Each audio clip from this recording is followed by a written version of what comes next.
The old mining station on Delta 4 was quiet that night, the kind of quiet that made even machines whisper. Wind howled through broken vents and rain hit the metal roofs like falling nails. Inside a small workshop, a man named Ethan Cole sat beside a flickering heater, trying to fix a broken drone. He was a simple mechanic, no metals, no family, just a man trying to survive in a place most had already forgotten. His hands were rough, his jacket old and patched. The only sound came from his small radio, crackling with static and half-lost news of wars between human colonies and alien worlds. Ethan sighed. Same story every night, he muttered. Different fools fighting. He was about to shut everything off when he heard it, a faint noise outside. Like someone knocking, soft and uneven. He froze. No one ever came here. Not at this hour. He grabbed his old plasma wrench and moved slowly to the door. The knock came again, weaker this time. When he opened the metal hatch, cold wind rushed in, carrying rain and dust. And there, standing in the shadows, were two small figures. They looked young. Maybe 12, maybe 14. Their skin was pale blue, their clothes torn and soaked. Alien eyes, large, glowing, faintly silver, and stared up at him. One of them spoke, her voice trembling. Please. Food? Ethan blinked. You're not human. The smaller girl took a step back, frightened. The older one put her arms around her sister protectively. We are hungry. We haven't eaten for days, please. Ethan hesitated. The law on Delta 4 was clear. Harboring aliens was a crime. People had been dragged away for less. But when he looked into those eyes, full of fear, pain, and hope, he couldn't close the door. He sighed and stepped aside. Come in before you freeze to death. The girls entered quietly, dripping water on the metal floor. Ethan gave them old towels and pointed to the heater. Sit there. Don't touch anything hot. He opened a small cabinet, found a half-used can of soup, and tossed it into a pot. The smell of heat and spices filled the room. The younger girl's stomach growled loudly. What are your names? He asked. The older one hesitated. Lyra, she said softly. And this is Kalen. Lyra and Kalen, he repeated. Strange names. They are Zorithian names, Lyra said carefully. Ethan's eyes narrowed. The Zorithians, the alien race humanity had been at war with for decades. The news called them monsters. But looking at these two, he saw nothing monstrous. Just frightened children. He gave them bowls of soup and some old bread. They ate fast, almost crying with each bite. Ethan sat opposite them, arms crossed. So where's your family? Lyra looked down. Gone. Humans came. Fire. We ran. The younger one whispered, You are not like them. You gave us food. Ethan felt a lump in his throat. Don't thank me yet. I don't have much to give. When they finished, Lyra stood and bowed her head. You saved us. We will remember. Ethan smiled weakly. Sure you will, he said, trying to sound casual. Now get some rest before morning. I'll figure something out. But when he woke up at dawn, the girls were gone. Only the door swung open, letting in the cold wind. On the table lay a small metal pendant, shining faintly with blue light. Strange symbols ran across it, words he couldn't read. He picked it up, feeling its warmth. Weird, he muttered. Guess I'm a babysitter now. That night, the sky above Delta 4 burned with strange lights. Ships, sleek, dark, and silent, passed over the colony, scanning the surface. The locals whispered of Zorithian war vessels, of spies and ghosts. Ethan watched from his roof, clutching the pendant. He didn't know it yet, but feeding those two alien girls had just tied his fate to something far greater than he could imagine. And somewhere in the stars, two sisters whispered a promise. One day we will return, and the man who showed us kindness will never be forgotten. 10 years had passed since that stormy night on Delta 4. The mining station had grown quieter, older, like its last resident, Ethan Cole. His hair was now more gray than black, and his hands shook a little when he worked. The war between humans and aliens had ended long ago, replaced by an uneasy peace held together by greed and fear. Ethan still lived in the same workshop, fixing old drones, broken hoverbikes, and the occasional mining bot. Nothing much changed, and except the silence. Sometimes he would take out the metal pendant the alien girls had left behind. The strange blue symbol still glowed faintly, even after all these years. He never figured out what they meant, but he couldn't throw it away. It was a reminder that maybe not all aliens were monsters. He'd long stopped expecting anything to happen, but fate had a strange way of knocking on the same door twice. It started with a deep rumble that shook his coffee mug off the table. tools rattled and the lights flickered. "What the hell?" Ethan muttered, stepping outside. In the sky, something massive was descending. A ship, sleek, silver, and far too clean for this junkyard world. Its engines glowed like white suns as it lowered itself onto the barren ground, kicking up a storm of dust and light. Ethan covered his face, coughing. When the air cleared, he saw the insignia, a symbol that looked strangely familiar. Two curved lines wrapping around a single star. His eyes widened. It was the same mark engraved on the pendant. The ship's ramp hissed open, releasing a burst of cool, sterile air. Out of it stepped two tall figures wearing dark armor trimmed with gold. Their faces were hidden behind helmets that shimmered like glass. Ethan froze. "Visitors here?" One of the figures lifted her helmet slowly. Beneath it was a woman, skin pale blue, eyes silver and bright as moons. Ethan's heart skipped. "You've got to be kidding me." "Hello, Ethan Cole," she said softly. Her voice carried the same tone he remembered, trembling once long ago in the rain. "Lyra," he whispered. She smiled. "And Kaelin," she added as the second woman removed her helmet. The younger sister looked stronger now, her face sharper, her stare fierce. Ethan couldn't believe it. "You're alive." "You're grown," Lyra nodded. "You fed us when we had nothing. You gave us warmth when the galaxy was cold. We have searched for you ever since." Ethan tried to laugh, but it came out shaky. "You two came all the way here to thank me? In that thing?" He pointed at the enormous ship behind them, but Lyra's expression turned serious. "Not just to thank you. We came to protect you." Before Ethan could respond, he heard the whine of engines. Military shuttles appeared above, marked with the Human Alliance emblem. Within seconds, soldiers in gray armor surrounded his workshop. A loudspeaker boomed.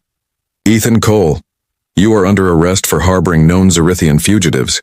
Ethan raised his hands. "Wait, what? I haven't even had breakfast yet." The soldiers ignored him and aimed their blasters. But before they could fire, the air around Lyra shimmered. A wave of blue energy rippled out, knocking the soldiers off their feet like toys. Kaelin's eyes flashed with silver light. "They came for you, Ethan. They tracked the pendant you kept." Ethan stared at her, stunned. "You're telling me this glowing trinket got me arrested?" Lyra stepped closer, calm but commanding. "The Syndicate wants you silenced. You saw us once, and that makes you part of something bigger than you know." Before he could argue, Kaelin pressed a button on her wristband. The ship's engines roared. "Wait, what are you doing?" Ethan shouted. "Saving your life," Lyra said. In a flash of light, the ramp closed and the ship blasted upward. Ethan stumbled as the gravity shifted. The world below turned into a swirl of clouds and flame. Through the cockpit window, he saw Delta IV growing smaller, and the stars stretching endlessly ahead. Lyra looked at him, her voice soft but steady. "You fed 2 orphans, Ethan Cole. Now, those orphans will save you." Ethan stared at her, speechless, clutching the pendant that still glowed faintly in his hand. Somewhere deep inside, a thought formed, one that made his heart pound. What have I gotten myself into this time? The ship trembled as it broke through the clouds. Ethan Cole gripped the edge of his seat, knuckles white. His stomach felt like it was left behind on the planet below. Outside, streaks of light flashed past the windows, tracer fire from pursuing ships. Human Alliance patrols. They weren't giving up easily. "What did you drag me into?" Ethan shouted over the roaring engines. Lyra sat at the controls, calm but focused, her fingers flying across glowing panels. "We didn't start this, Ethan, but we won't let them take you." Kaelin stood near the back, loading glowing energy cells into a heavy blaster. "They're locking on again," she shouted. Ethan peeked out the window. 3 fighter ships closing in fast. Their missiles streaked through the black sky. "Brace," Lyra warned. The ship spun sharply, diving through a cloud of ionized dust. Explosions burst all around, rocking the hull. Ethan slammed against the wall. "You call this saving me?" Lyra didn't answer. Her eyes glowed faintly silver as she pulled the ship into a steep climb. For a moment the stars vanished, and then a blinding flash filled the sky. The Zerithian ship leapt into hyperspace, the world stretching into a tunnel of blue light. Silence replaced the chaos. Ethan collapsed into his seat, panting. "Okay, someone explain." Slowly. Kaelin holstered her weapon and looked at him. "You really don't know, do you?" "Know what?" Ethan asked, rubbing his forehead. Lyra turned her chair to face him. 10 years ago, you saved the last heirs of the Zerithian royal bloodline. Me and Kalen. Ethan blinked. Royalty? You're serious? Kalen gave a sharp smile. You fed 2 starving princesses soup from a rusted pot. He stared at them. Well, that explains the attitude.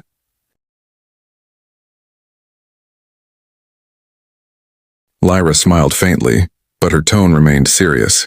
Our family was destroyed during the human-Zerithian war. Someone wanted our line erased forever. But your kindness gave us the strength to survive. Ethan leaned back, trying to process. I was just trying to help 2 kids. I didn't sign up for intergalactic politics. Lyra stood and handed him the pendant, the same one he'd kept for years. Do you know what this really is? He looked at it, confused. A souvenir? Kalen shook her head. It's a key to something the Syndicate has been hunting for a decade. Ethan frowned. Syndicate? Who are they? Lyra's voice dropped lower. A secret alliance between corrupt humans and rogue AI. They started the war, and now they want to start another one. They think if they control fear, they can control the galaxy. Ethan rubbed his face. You've got to be kidding me. I fix machines, I don't fight empires. You may not have a choice, Lyra said. The Syndicate marked you the day you gave us that meal. They see compassion as a threat. Ethan laughed bitterly. Guess I should have just stayed heartless like everyone else. Kalen stepped closer, her voice surprisingly gentle. No, that's why you matter. Machines can't understand kindness. That's what scares them. Before Ethan could answer, alarms blared through the cockpit. The blue tunnel outside began to distort. They're following us through hyperspace, Lyra shouted. That's impossible, Kalen snapped. Lyra's fingers flew across controls. Unless they've got a new tracker. Hold on. The ship lurched violently. Energy waves rippled through the cabin. Sparks rained from the ceiling. Ethan struggled to stay upright. Can't you lose them? He yelled. I'm trying. Lyra replied. But if they find us now, we're finished. Kalen's eyes narrowed. Then we don't let them find us. She pulled a lever beside the emergency hatch. Ethan's eyes widened. You're not opening that, are you? Not yet, she said with a grin. But if this goes bad, we'll make them think we're dead. Lyra looked back at Ethan. There's an old base on the edge of the neutral zone. We'll land there and regroup. You'll be safe. Safe? He muttered. With missiles behind us and princesses in front of me? Sure, sounds peaceful. Lyra smiled faintly. You haven't changed. The ship jolted again, but this time the stars steadied. The pursuers vanished. They had escaped.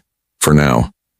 Ethan stared out the window, the pendant glowing faintly in his hand. Deep down, a strange feeling grew.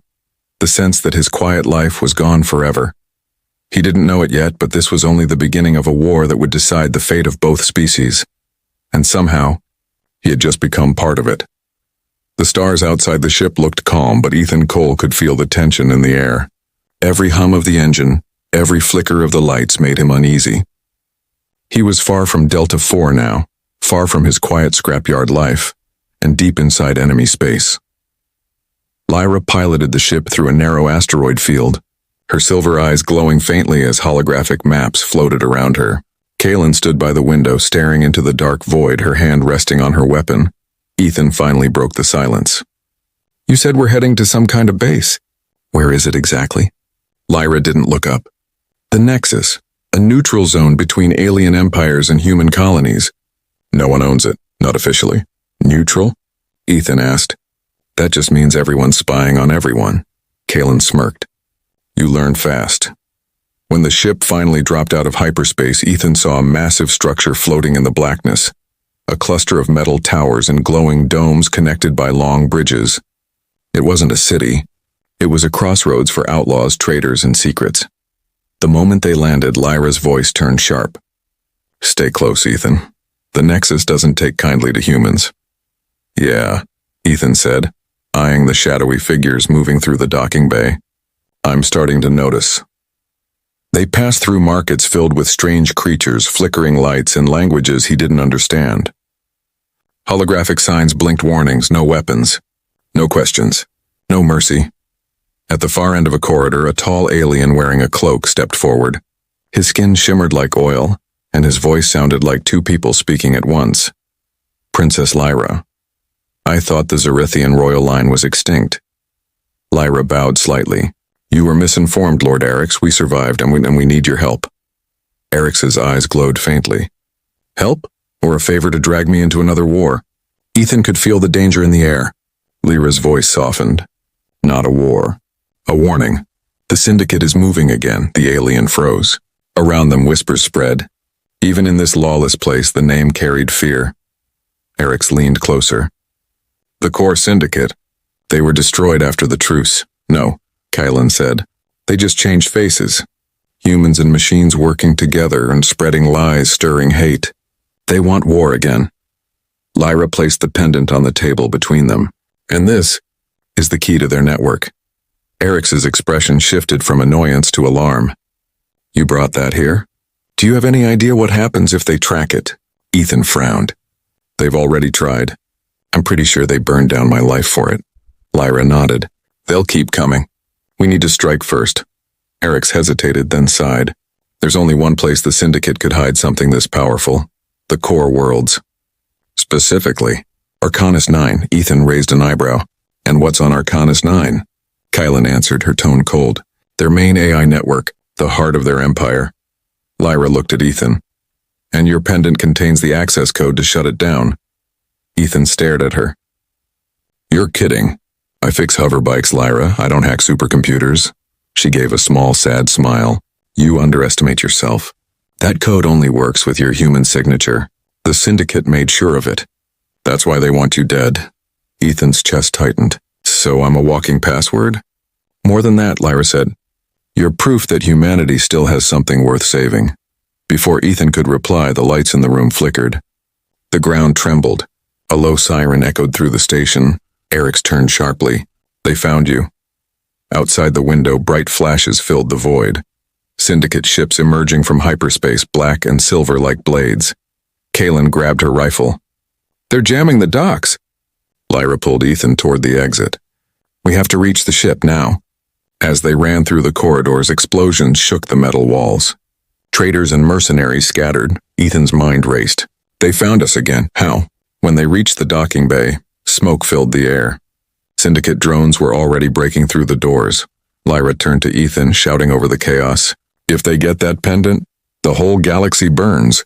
Ethan clenched his fists, heart pounding. Then let's make sure they don't. He grabbed a dropped blaster. Its weight unfamiliar but solid. For the first time in years, the quiet mechanic wasn't running. He was ready to fight. Smoke filled the corridors of the Nexus as alarms screamed through the metal walls. Ethan Cole ran beside Lyra and Kaylin, his lungs burning, his boots echoing against the steel floor. Syndicate drones chased close behind, spider-like machines with glowing red eyes and blades for limbs. Left, Lyra shouted, firing bursts of blue plasma. The shots sizzled, slicing through the air. 2 drones exploded, sparks raining down like fireworks. They turned into a maintenance tunnel, ducking behind crates. Ethan leaned against the wall, gasping. Remind me, what part of this was saving me again? Kaylin grinned through the chaos. You're still alive, aren't you? That's an improvement, Ethan glared. Barely. Lyra pressed her wrist device, projecting a small holographic map. There's a hidden port on the lower level. If we reach it, we can launch a stealth craft. Ethan nodded. Great, more running. The tunnel lights flickered as distant explosions shook the floor. The Syndicate was tearing the Nexus apart to get to them. They had to move fast. Minutes later, they reached a sealed door with alien runes carved into the frame. Kaylin scanned it and frowned. It's locked from the other side. Someone closed it. Can you override it? Ethan asked. She tried, sparks flying from the control panel. No good, it's blocked. Then from the shadows, a voice spoke. Maybe because I told them to lock it. The 3 turned instantly. From the dim corridor behind them, a man stepped forward. Human, tall, with a scar across his jaw and a Syndicate badge half hidden on his shoulder. Ethan's heart froze. Commander Rice? He recognized the face on a man from his past, from the colony authority on Delta 4. The one who used to buy broken drones from him. Lyra's eyes narrowed. You led them here. Rice smiled coldly. You're welcome. The bounty on you 3 could buy me my own moon. Ethan's grip tightened on his blaster. You sold out the Nexus, you'll get people killed. Rice shrugged. They're just criminals. You though, Ethan, you're special. The Syndicate wants you alive. For now. Kaylin stepped forward, weapon raised. Not happening. Rice snapped his fingers. The tunnel lights changed to red. Hidden panels slid open along the walls, and dozens of syndicate drones crawled out, their claws clicking. End of the line, Rice said. Ethan's mind raced. He couldn't outgun them, but he spotted a cluster of fuel tanks behind Rice, glowing faintly blue. Lyra, he whispered. Can you still control the heating coils? She nodded, catching his meaning instantly. Yes, but you'll need to distract him. Yeah, Ethan muttered. I'm great at making people angry. He stepped into the open. Hey, Rice, remember when you used to buy scrap from me? Funny thing, it's still worth more than your soul. Rice's smile faded. Still got that mouth, huh? Still got that face, Ethan shot back, ugly as ever.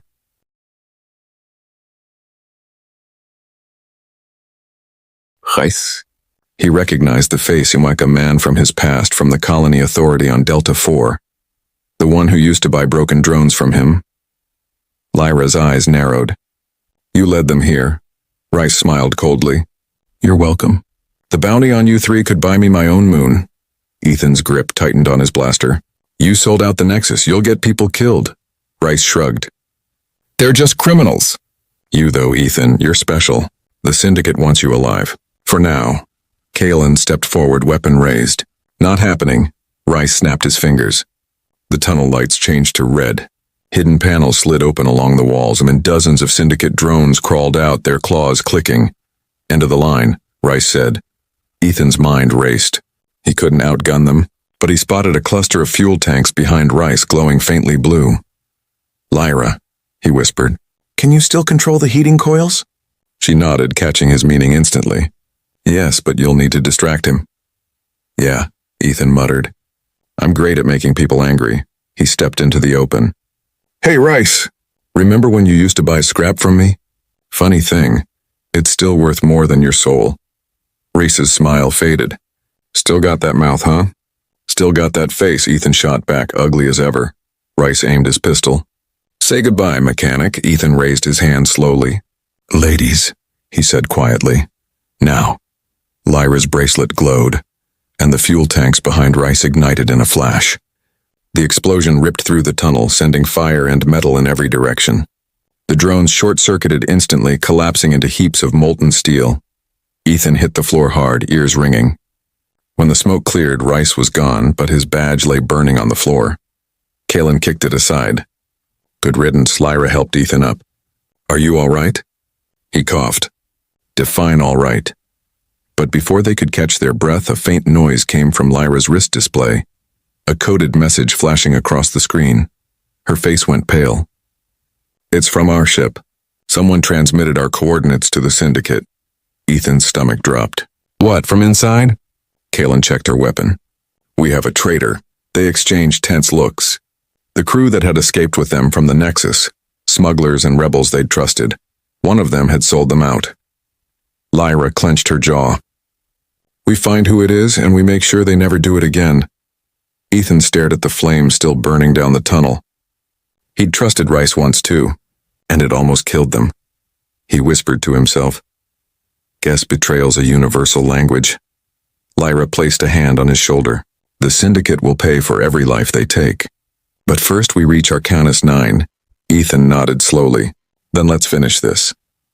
Outside through the shattered dome, the stars burned cold and silent, watching as humanity's quiet mechanic began to turn into something else, something unstoppable. The journey to Arcanus 9 was silent and heavy. Even the stars outside the ship seemed distant, as if they too feared what waited ahead. Ethan Cole sat alone near the window, the pendant glowing faintly in his hand. He turned it over again and again, trying to make sense of it. The more he looked, the more it felt alive, like it was waiting for something, or someone. Behind him, Lyra adjusted the ship's navigation. Kalen cleaned her weapon for the 100th time, her movements sharp and focused. No one spoke much. They all knew where they were going and what it meant. Finally, Ethan broke the silence. So this place, Arcanus 9, what's down there? Lyra looked up, her face lit by the soft blue glow of the console. The heart of the Syndicate. The machines that started the war. The ones who believe fear is stronger than compassion, and we're just flying in? Ethan asked, raising an eyebrow. That sounds suicidal, Kalen smirked. Only if you plan to die, he sighed. Comforting. Hours later, the stars vanished as the ship entered a dark sector. A planet appeared below, huge, lifeless, and wrapped in black storm clouds. Lightning flashed across its surface, illuminating massive towers that pierced the sky. Welcome to Arcanus 9, Lyra said quietly, where ghosts of war never sleep. As they descended, Ethan noticed that the planet looked dead. No cities, no lights, only metal ruins and craters. But his scanner showed strange signals beneath the surface, faint but steady. The Syndicate hides underground, Lyra explained. Their cores are buried deep to protect from EMPs. Once we're in, we can't call for help. Great, Ethan muttered. Just what I wanted. Total silence in a graveyard. The ship landed in a narrow canyon. The air outside shimmered with static, and the ground pulsed faintly like it was breathing. When the ramp lowered, a rush of cold wind greeted them. Ethan stepped out, the soil crunching beneath his boots. It wasn't soil at all, it was ash. Kalen scanned the area. No movement. But something's watching us. Ethan glanced around nervously. You always say that. Then something actually jumps out. Before Kalen could reply, a deep metallic voice echoed through the canyon. Welcome, Ethan Cole, humanity's mistake. The one who feeds the enemy. Ethan froze. The voice came from everywhere and nowhere, the ground, the sky, the air itself. Who's there? He shouted. A beam of light shot down from above, forming a holographic figure, tall, silver, and faceless. Its eyes glowed red. We are the Syndicate. We do not forget. You gave compassion where logic demanded extinction. Lyra raised her blaster. Shut it down. You cannot kill an idea, the voice said coldly. You cannot destroy what you created. The hologram shifted, showing scenes from the human-Zerithian war, human soldiers burning cities, Zerithian ships firing back, millions dying. Then it showed Ethan, handing a bowl of soup to two alien children. Your weakness began here. Ethan clenched his fists. If kindness is weakness, then I'll wear it proudly. The ground rumbled. Huge doors opened in the cliffs, revealing an underground complex glowing red with energy. Lyra turned to him. The pendant, Ethan, it reacts to your emotions.